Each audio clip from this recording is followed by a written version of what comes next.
Shalom jemaat terkasih di dalam Tuhan. Sekali lagi shalom. Saya undang kita semua untuk bangkit berdiri. Saya percaya kita ada di rumah Tuhan pagi hari ini karena kita rindu berjumpa dengan Tuhan. Kita rindu membawa korban syukur kita kepada Tuhan. Yang setuju katakan amin. Puji Tuhan, mari siapkan hati kita. Mari tundukkan kepala kita berdoa. Tak henti-hentinya kami datang bersyukur di hadapan-Mu Tuhan atas semua yang Tuhan perbuat dalam kehidupan setiap kami. Kalau kami ada di rumah-Mu pagi hari, kami ada di hadirat-Mu, kami ada dalam persekutuan dengan jemaat-Mu. Satu kerinduan kami rindu membawa korban syukur kami kepada Tuhan. Kami rindu membawa pujian kami kepada Tuhan. Kami rindu membawa pengagungan kami kepada Tuhan. Karena itu Tuhan Yesus, Kau berdaulat penuh atas setiap pujian penyembahan kami. Kau berdaulat penuh atas setiap persembahan kami pagi hari ini. Kami bawa hidup kami bawa seluruh ibadah kami dari awal sampai selesai hanya di dalam satu nama, yaitu di dalam nama Yesus Kristus. Terpuji nama-Mu Tuhan, haleluya, amin. Silakan duduk kembali Bapak Ibu Saudara. Tinggalkan segala kesibukan setiap kita. Tinggalkan setiap beban yang merintangi setiap kita. Mari kita berlari kepada Tuhan pagi hari ini. Mari kita memuliakan Tuhan pagi hari ini. Dalam nama Tuhan Yesus. Terima kasih Tuhan.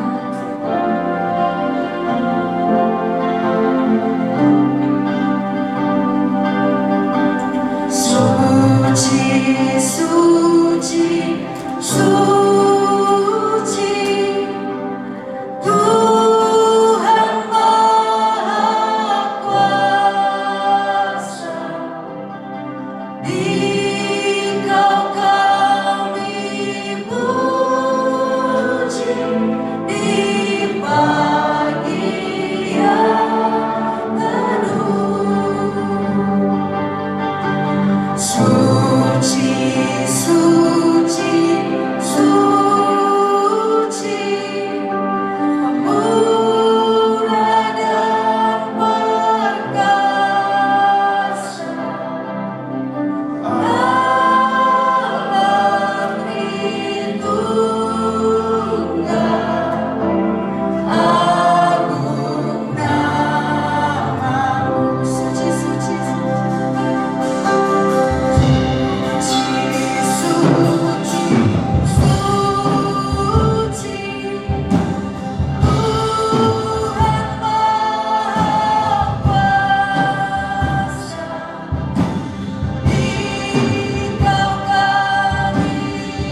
puji Tuhan sama-sama kita katakan, amin. Kita bersama untuk bagi Tuhan.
Tuhan.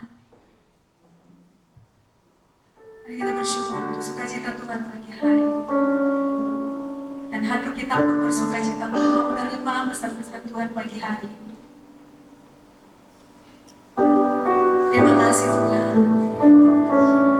Ku yakin saat Kau berfirman,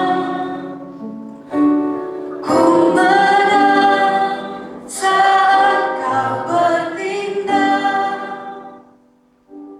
Hidupku hanya ditentukan oleh perkataanmu. Ku aman karena Kau menjaga. Ku kuat karena Kau menopang. Hidupku hanya ditentukan oleh kuasa-Mu. Sekali lagi kita akan pujian. Ku yakin saat Kau berfirman, ku menang saat Kau bertindak. Hidupku hanya ditentukan oleh perkataanmu. Aman karena Kau menjaga. Ku kuat karena Kau menopang. Hidupku hanya ditentukan oleh kuasa-Mu.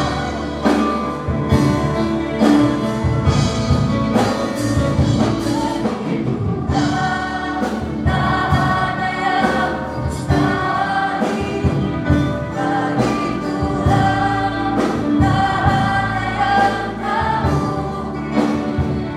Mujizatnya disediakan bagiku.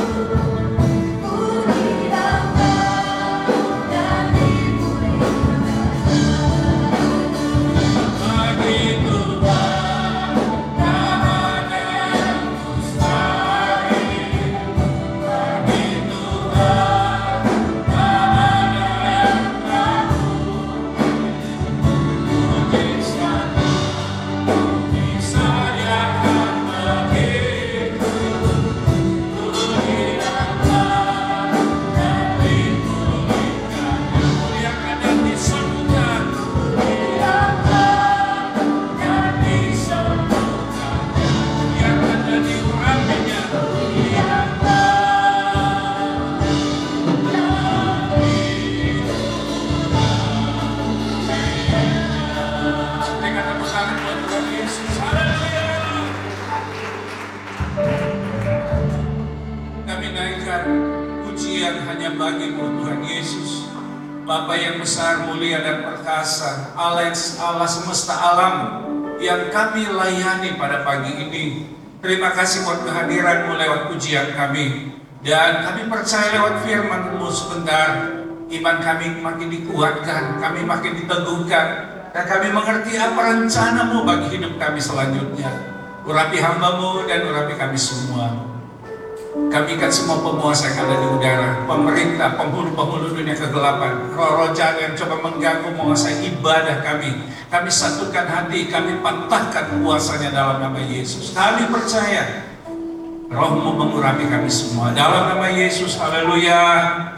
Amin. Shalom. Yang bersukacita hari ini boleh lambaikan tangan. Puji Tuhan, dia nampak di wajahnya ya. Walaupun ada yang belum sikat gigi. Betul ya? Siapa yang lihat? Iya, saya percaya semua sehat walafiat hari ini. Baik Bapak Ibu, kita akan belajar firman bersama dengan judul di depan kita, jangan lengah. Ya, kita baca ayat ini bersama. Ada 2 ayat di sini, 1, 2, 3. Tetapi kamu, saudara-saudaraku yang kekasih, kamu telah mengetahui hal ini sebelumnya. Karena itu waspadalah supaya kamu jangan terseret ke dalam kesesatan orang-orang yang tak mengenal hukum. Dan jangan kehilangan peganganmu yang teguh. Ayat yang berikut, anak-anakku, waspadalah terhadap segala berhala. Ya. Apa itu berhala? Kadang-kadang yang kita sebut berhala adalah pergi di kuburan, menyembah orang mati, ya, atau buat patung lalu kita sembah, atau apa lagi yang disebut berhala. Ya, kadang-kadang pikiran kita yang namanya berhala adalah setan dan semua atributnya. Kita lupa bahwa ada banyak berhala di sekitar kita, ya, yang seringkali kita lebih sukai daripada Tuhan. Ya, makanya Yesus berkata begini, barang siapa mengasihi ayahnya, ibunya, saudaranya lebih daripada aku, ya, itu kata Tuhan, ya, dia tidak layak. Ya, jadi kasih kita kepada Tuhan yang paling utama dalam hidup ini. Ya, kita akan lanjut dulu. Lengah, ya, ini menurut KKB, ya. Lengah adalah lalai, kurang perhatian, kurang berhati-hati, kurang awas, atau tidak fokus. Ya, kenapa banyak terjadi kecelakaan di jalan raya? Karena orang lengah. Mungkin dia terima telepon, dia angkat handphonenya, mobil lagi lanjut, tiba-tiba buah, kecelakaan. Ya, ada yang jalan dengan anak kecilnya, dia sibuk balas chatting, anaknya terseret mobil, mati. Itu namanya lengah. Ada yang masak, ya, sambil goreng, dia pegang handphone. Ya, ada lagi yang lebih lucu. Dia mau goreng telur, ceplok telur, telurnya dibuang di tempat sampah, kulitnya dia goreng sambil dia pegang handphonenya. Nanti, kenapa telur? Dari tadi kulit telur yang digoreng. Itu kenapa? Lengah. Nah, Bapak Ibu, penyebabnya adalah perasaan nyaman atau gembira yang berlebihan. Euforia. Ya, euforia itu kadang-kadang kita alami dalam hidup kita. Kalau mungkin ada sesuatu yang, wah, anak kita yang sudah lama tidak pulang, lalu pulang-pulang bawa cucu, bawa berkat banyak, oleh-oleh banyak, kita wah senang. Padahal sebelumnya sakit, tiba-tiba jadi sehat. Ya, kenapa? Nah, itu perasaan gembira atau nyaman yang berlebihan. Ada orang tiba-tiba dikasih kekayaan, ya, harta banyak, uang banyak, tiba-tiba dia merasa nyaman, gembira yang berlebihan, dan dia lupa diri, ya. Atau kondisi panik. Orang kalau panik itu kadang-kadang kita tidak punya mawas diri lagi, ya. Panik itu membuat apapun kita bisa lakukan tanpa kita sadari, ya, di luar nalar kita. Kemudian depresi. Orang kalau depresi itu kadang-kadang melakukan jalan pintas, termasuk apa? Ambil tali, lalu kalau pakai tali apa? Untuk apa? Ya, itu kan lagi tren sekarang, ya, lagi tren. Oh, dia lebih itu aku, ya, mungkin taki. Memangnya yang rugi siapa? Ya kan? Rasanya kalau dia bunuh diri, orang dunia akan senang. Justru dunia mengutuk-utuk. Penggunaan gadget yang berlebihan, ya Bapak Ibu, ya, ternyata ini adalah satu berhala hari ini. Saya mau tanya, lebih banyak mana saudara baca Alkitab dengan, ya, HP? Lebih mana sayang istri daripada HP? Kalau istrinya ketinggalan, dia tidak pergi cari.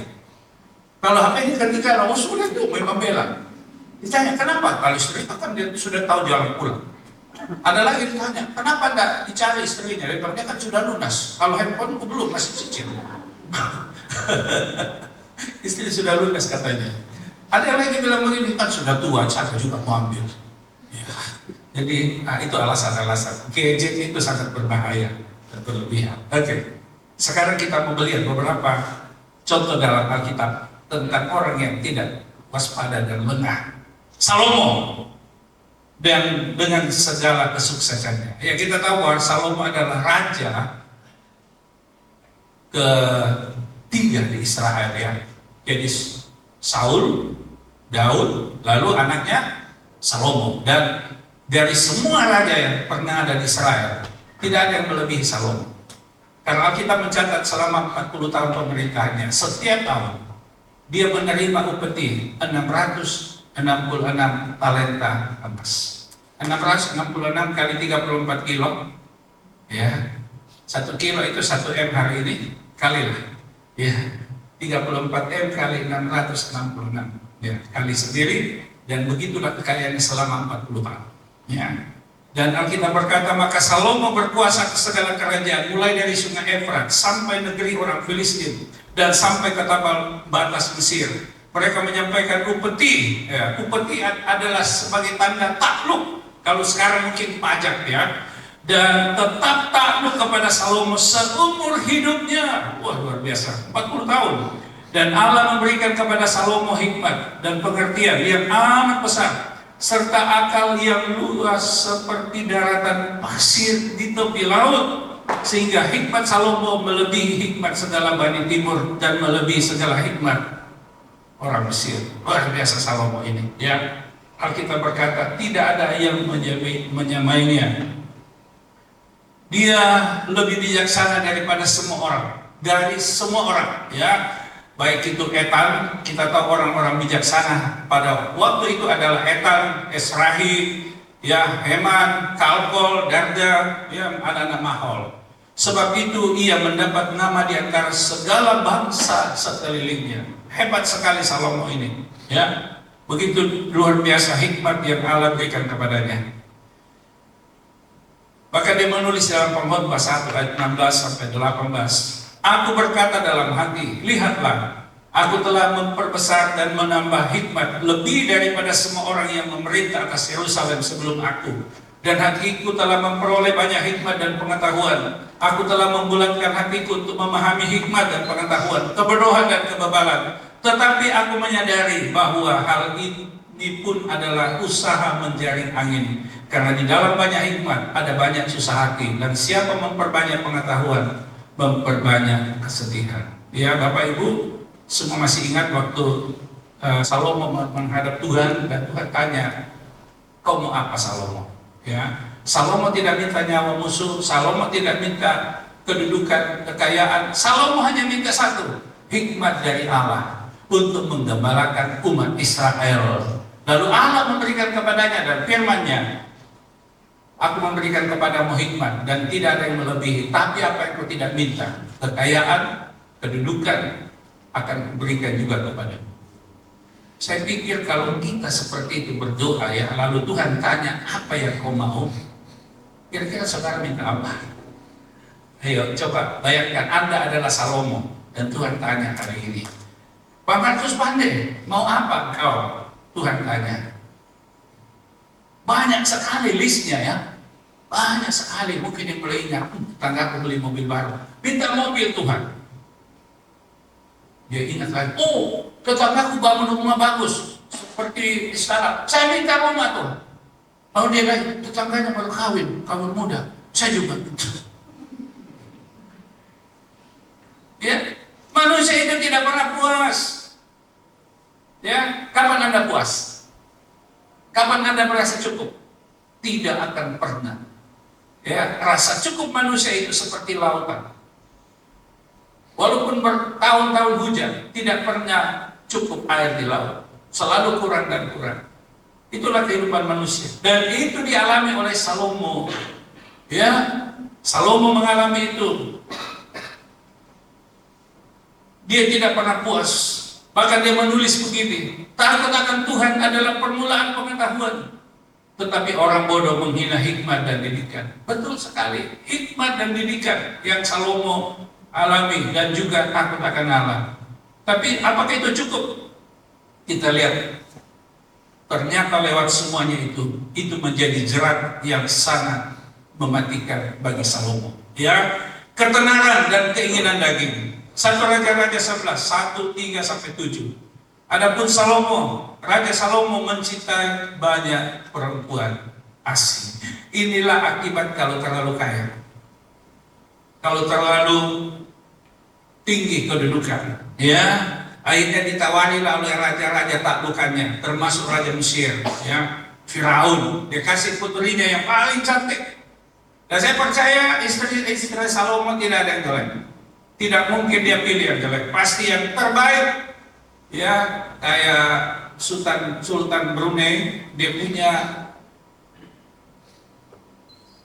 koleksi mobil yang sangat banyak. Dia nggak tahu berapa banyak mobilnya, tapi semua jenis mobil mahal ada di sana. Ya, mungkin Salomo seperti itu dulu dalam mengoleksi perempuan cantik dari seluruh kerajaan yang ada. Berapa istri Salomo? 700. Plus gundiknya 300. Plus yang tidak ketahuan. Nah, itu yang tidak dicatat, ya kan? Yang numpang lewat, ya. Jadi itu anak-anak Salomo malewang titadu-tadu tercecer di sepanjang perjalanan. Adapun Salomo mencintai banyak perempuan asing. Di samping anak Firaun, yang mencintai perempuan-perempuan Moab, Amon, Edom, Sidon, dan Het. Ia mempunyai 700 istri dan dari kaum bangsawan dan 300 gundik. Dan yang paling berbahaya, lihat di bawah tulisan biru, istri-istrinya itu menarik hatinya daripada Tuhan. Nah, ini yang saya maksudkan berhala. Ya, mungkin bapak tidak punya istri banyak, cuma satu. Ya, satu pun sudah repot sebenarnya, ya. Ya, biaya hidupnya tinggi. Salomo jatuh karena ketenaran dan keinginan. Dan ternyata itu menjadi jalan bagi Salomo. Memperhatikan, sebab pada waktu Salomo sudah tua, istri-istrinya itu mencondongkan hatinya kepada Allah-Allah lain, sehingga ia tidak dengan sepenuh hati berpaut kepada Tuhan Allahnya seperti Daud ayahnya. Demikianlah Salomo mengikuti Asitoret, dewi orang Sidon, dan mengikuti Milkom, dewa kejijikan sembahan orang Amon. Dan Salomo melakukan apa yang jahat di mata Tuhan. Kalau kita baca akhir Salomo sebelum meninggal, ya, apa yang dia bangun saja awal sia-sia di akhir hidupnya. Ya, ini yang disebut Alkitab, menabur dalam roh, menuai dalam daging. Mengawali dengan baik, tapi mengakhiri dengan jelek. Yang harus kita lakukan adalah finishing well, menyelesaikan dengan baik. Ya, perjalanan hidup kita itu pasang surut, naik gunung, turun lembah, padang pasir, padang rumput, padang ilalang, menyeberang sungai, lautan. Itulah perjalanan hidup kita. Tapi yang paling menentukan nanti adalah akhir di mana kita akan berada.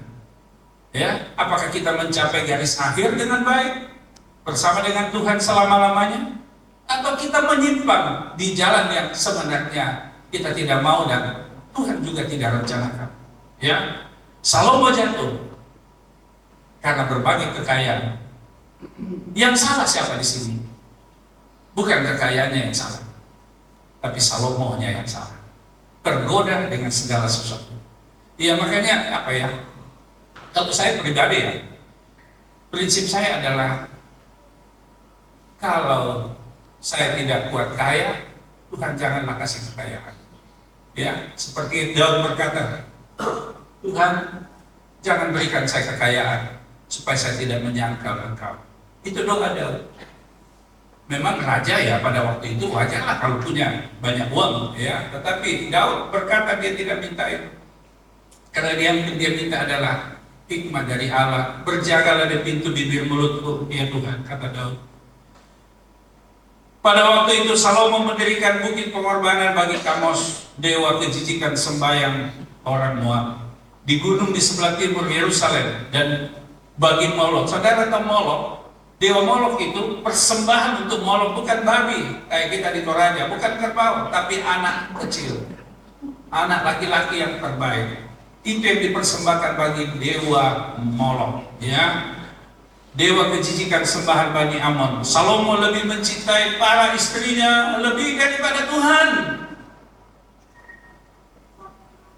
Lebih daripada Tuhan. Artinya Tuhan itu sudah dikesampingkan. Tuhan itu sudah nomor 2. Saat ini banyak orang lebih mencintai pekerjaan lebih daripada Tuhan. Hari Minggu ditanya, kok enggak ke gereja? Aduh, sibuk Pak. Sibuk toko saya, sibuk di pasar. Kalau pasar teh, udah pengaling. Ya, apalagi bulan baru, orang baru terima gajian, banyak uangnya. Sudahlah, minggu depan kan masih ada hari Minggu. Biarlah hari ini saya pakai. Ya, saudara tahu, ya, kita lebih daripada Tuhan. Pekerjaan lebih daripada Tuhan, uang lebih daripada Tuhan. Dan saya melihat orang-orang seperti ini akhir hidupnya sengsara, ya, sengsara. Ayo saudaraku, hidup ini singkat ya. Saya mau katakan hidup ini singkat. Tidak terlalu lama kita ada di dunia. Pakailah waktu dengan baik. Pergunakanlah dengan baik untuk melayani sesama, melayani Tuhan. Jangan cuma melayani diri sendiri. Orang yang egois cuma untukku. Untuk orang lain tidak ada. Mari berbagi. Bagi waktu. Kalau saudara punya berkat, berbagilah. Kalau saudara punya darah, berbagilah. Yang mau donor darah hari ini boleh angkat tangan. Oh, cuma 2 orang. Oh, boleh. Oh, awal main ada 1, 2, 3, 4. Oh, bersama malaikat sudah 1000.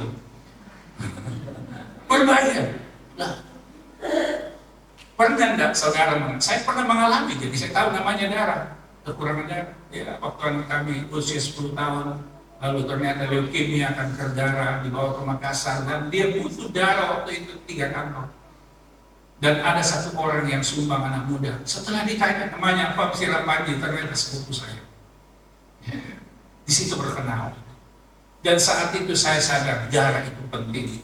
Saat orang membutuhkan dan ada darah, kita sangat senang. Bapak Ibu, ada yang punya darah? Ada di sini tidak punya darah? Angkat tangan. Oh, puji Tuhan, saya mau punya ya. Haleluya. Ya, sebentar teman-teman kita dari Palopo, PMI Palopo, saya salurkan mereka karena layanan mereka baik. Ya.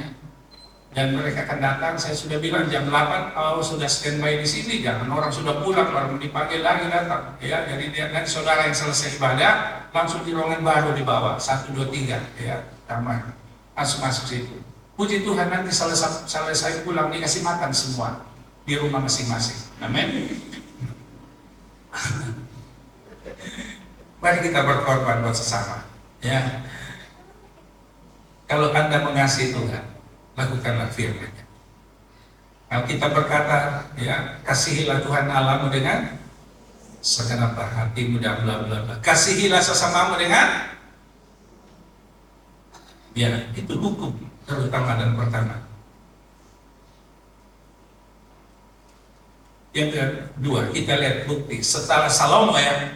Yang kedua, kita lihat bukti tentang bahayanya emas dan kekayaan. Keluaran pasal 12.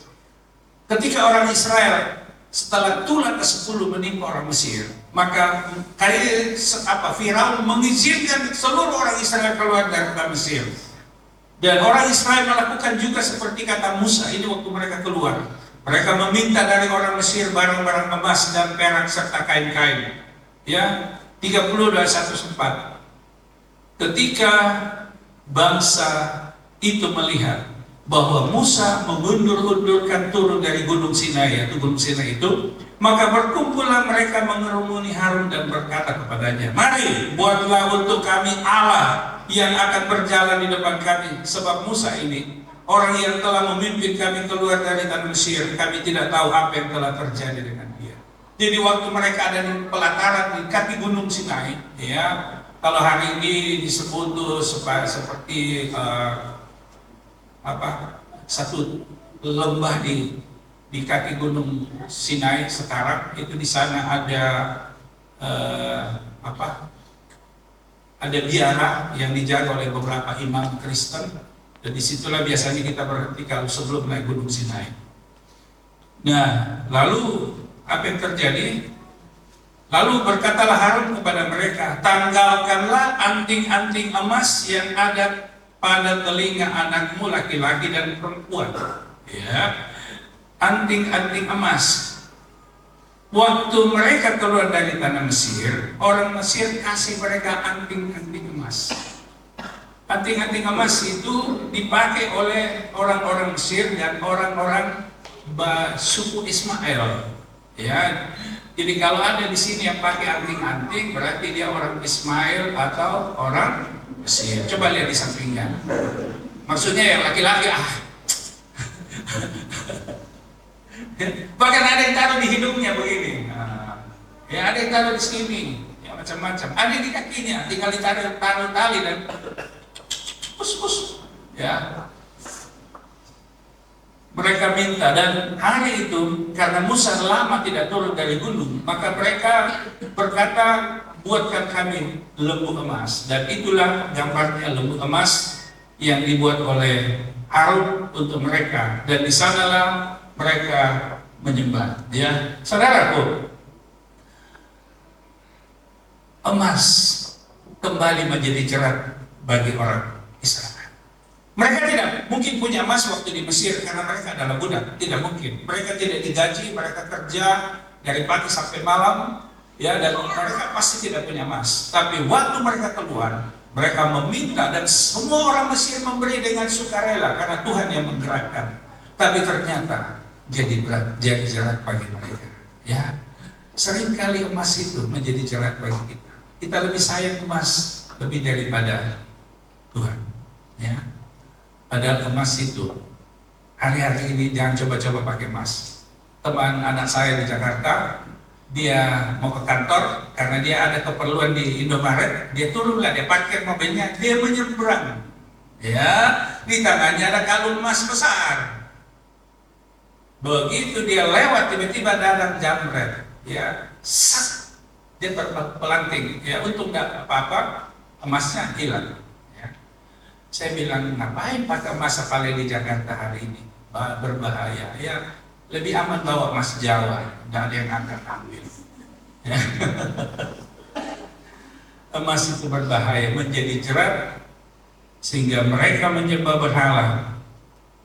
Yang kedua, kita lihat jerat emas pada zaman hakim-hakim Gideon.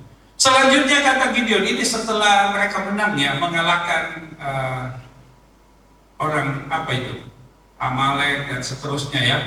Selanjutnya kata Gideon kepada mereka, satu hal saja yang kuminta kepadamu, baiklah kamu masing-masing memberikan anting-anting dari jarahannya, karena musuh itu yang beranting-anting emas, sebab mereka orang Ismail.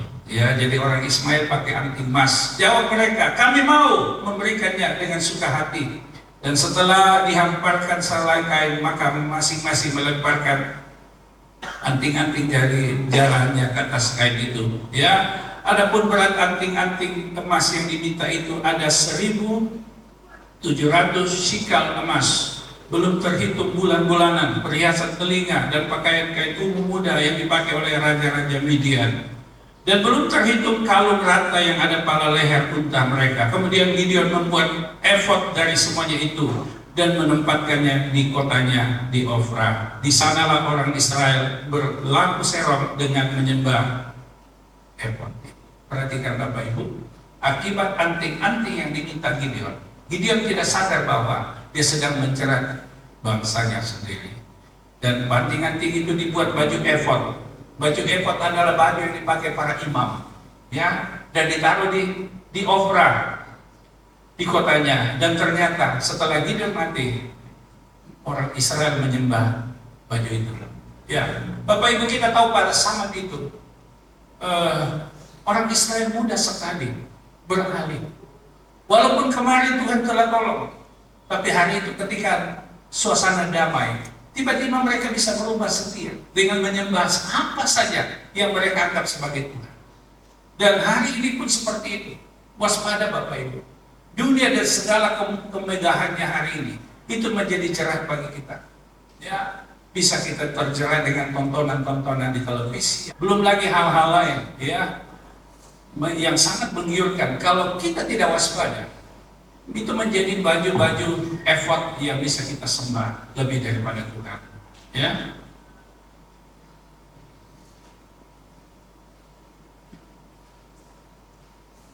Waspadalah terhadap segala berhala. Ulangan 5:7-9. Jangan ada padamu Allah lain di hadapanku. Ini perintah Allah. Jangan membuat bagimu patung yang menyerupai apapun yang ada di langit di atas, atau yang ada di bumi di bawah, atau yang ada di dalam air di bawah bumi. Jangan sujud menyembah kepadanya atau beribadah kepadanya, sebab aku Tuhan Allahmu adalah Allah yang cemburu, yang membalaskan kesalahan bapa kepada anak-anaknya dan kepada keturunan yang ketiga dan kepada orang yang membenci aku. Sekali lagi Bapak Ibu, kita tinggal di Toraja. Toraja itu jujur saja masih syarat dengan penyembahan berhala. Ya, ada hari-hari tertentu yang tidak bisa kita lakukan apa-apa. Saya ingat waktu anak saya yang kedua menikah di Makassar, di Makassar ya. Lalu resepsinya di Makassar. Lalu waktu itu di Bambuden ya, dan mereka lantas cek tanggal ya, dan semuanya terisi. Ada tanggal yang kosong dan sangat murah harganya. Tanggal 13 bulan 4. Ya, tidak ada yang mau menikah pada tanggal 13 bulan 4. Tanggal 13 bagi seluruh dunia adalah angka celaka.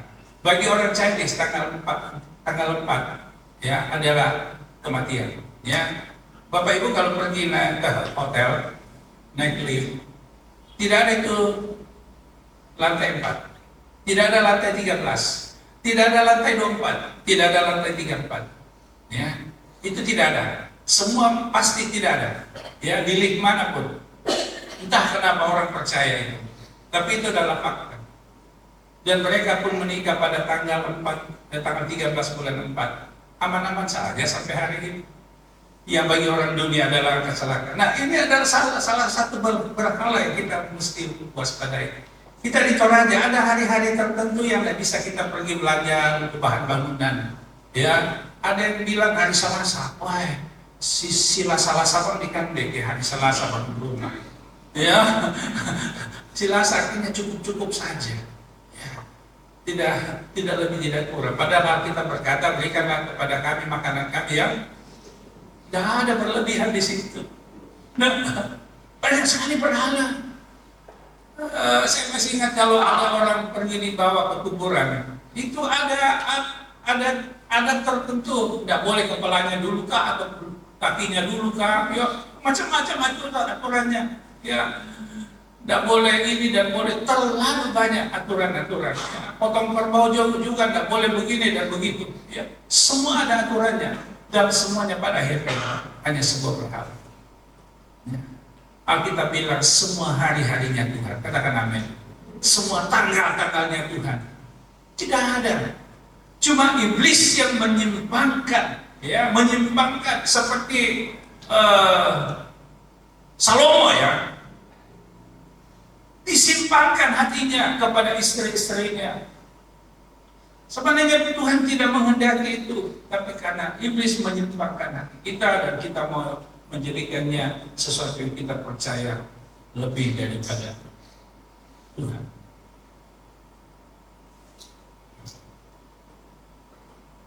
Matius 22:37-38, kita baca sama-sama ini. 1, 2, 3.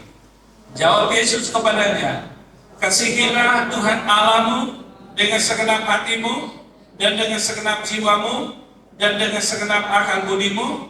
Itulah hukum yang terutama dan yang pertama. Bapak Ibu mengasihi siapa? Tuhan atau yang lain? Ya, saya percaya setiap kita punya harta di rumah. Kita semua punya, pasti di rumah punya emas, ya, entah berapa kilo, berapa gram, ya, atau berapa ons, tidak ada yang tahu, ya, cuma kita yang tahu. Mungkin di rumah ada sesuatu yang lebih berharga daripada Tuhan. Ayo mulai hari ini. Bukan kita kasih orang lain, tapi lepaskanlah hatimu daripadanya. Ya, kecuali merelakan juga untuk orang lain, silakan, tidak ada masalah. Semua juga mau kasih. Ya, kasihilah Tuhan Allahmu dengan segenap hatimu. Kata segenap hati artinya seluruh hidup kita. Ya, saya ulangi bahwa hari ini sangat marak di dunia, di media sosial tentang boleh tidaknya membayar perbudakan. Kalau saya tidak boleh membayar perbudakan, tapi mengembalikan perbudakan. Membayar artinya kita berhutang, tapi mengembalikan artinya kepada pemiliknya dikembalikan. Nah, begitu, betul ya? Jadi hidup ini kan milik Tuhan. Alkitab berkata kamu telah dibeli, ya, dan harganya telah lunas dibayar.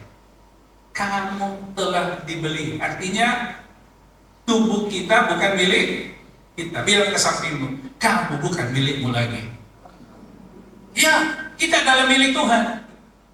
Lah, jangankan 10%, tubuh kita pun kita serahkan kepada Tuhan. Betul ya? Makanya tidak usah diperdebatkan itu. Ya, kembali kepada kita. Kalau Anda sayang anakmu, Anda akan kasih yang dia butuhkan. Kalau Anda sayang Tuhan, berikanlah apa yang Tuhan inginkan. Demikian sebaliknya, kalau Tuhan sayang kita, pasti Dia memberikan semua yang kita butuhkan. Jadi kita tidak perlu berdebat. Kalau Bapak Ibu masih sering nonton, kalau banyak pendeta sedang berdebat tentang itu, tidak usah dinonton. Nanti malah saudara tersesat di sana. Ya, sebenarnya jujur saja ya. Apakah Tuhan datang mengirim utusannya dari surga, datang kumpul kolektif sebentar di sini?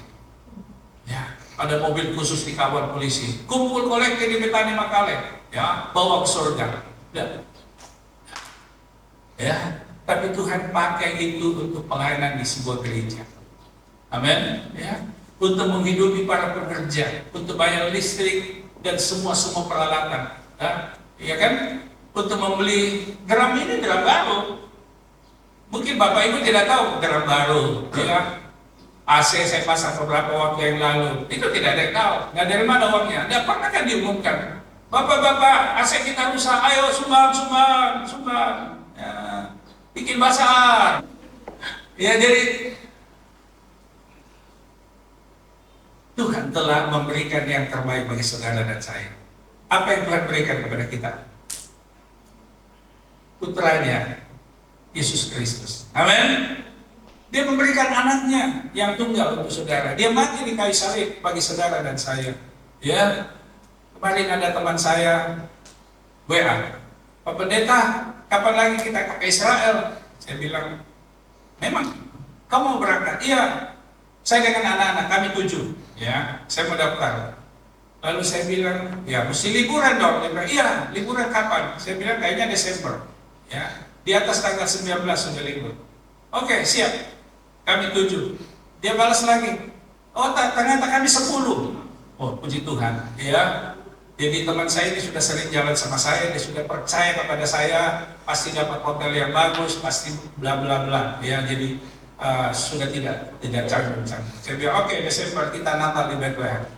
Ya, nah Bapak Ibu, dia bilang begini, kami itu mencari suami istri, ya, kami dapat uang, kami juga pakai melayani. Ya, dia bilang begini, setiap kali kami ke Israel, kami memberkati negara itu, kami pulang Tuhan berkati luar biasa. Itu mereka saksikan. Ya, dan dia sudah, suami istri sudah 2 kali ke Israel, 1 kali ke Turki.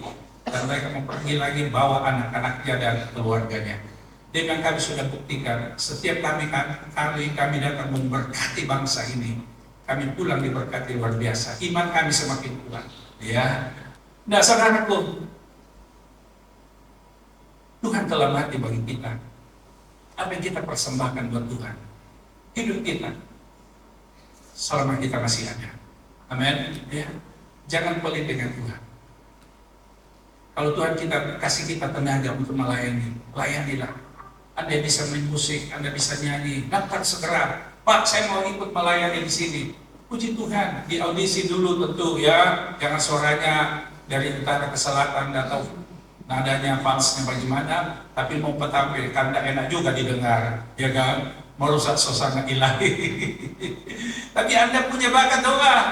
Kalau di doa tidak perlu suara falas.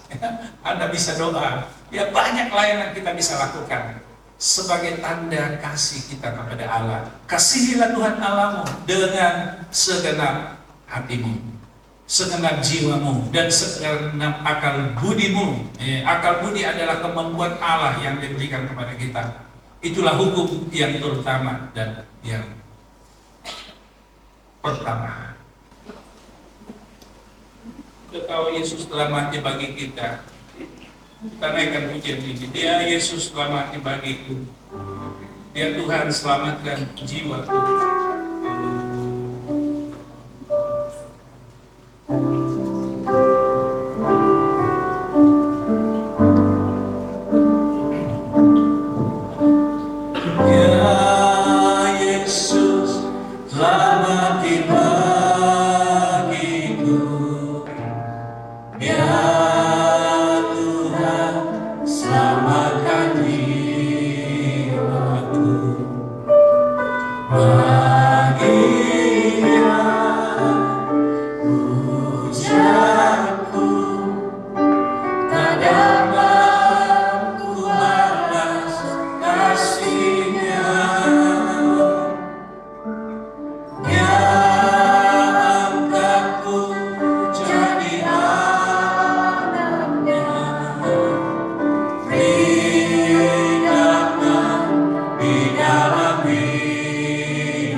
Selama ini ada berhala-berhala lain dalam hidup kami, ada sesembahan-sesembahan lain lebih daripada Tuhan. Bahkan seringkali kami lebih mencintai segala yang kelihatan lebih daripada Engkau. Ampuni kami Tuhan. Kami mau belajar mengasihi Engkau, karena Engkaulah segala-galanya bagi hidup kami. Engkaulah Tuhan, Raja yang mulia, yang telah berkorban bagi hidup kami, supaya kami memperoleh hidup yang kekal. Terima kasih Bapa di surga. Terima kasih.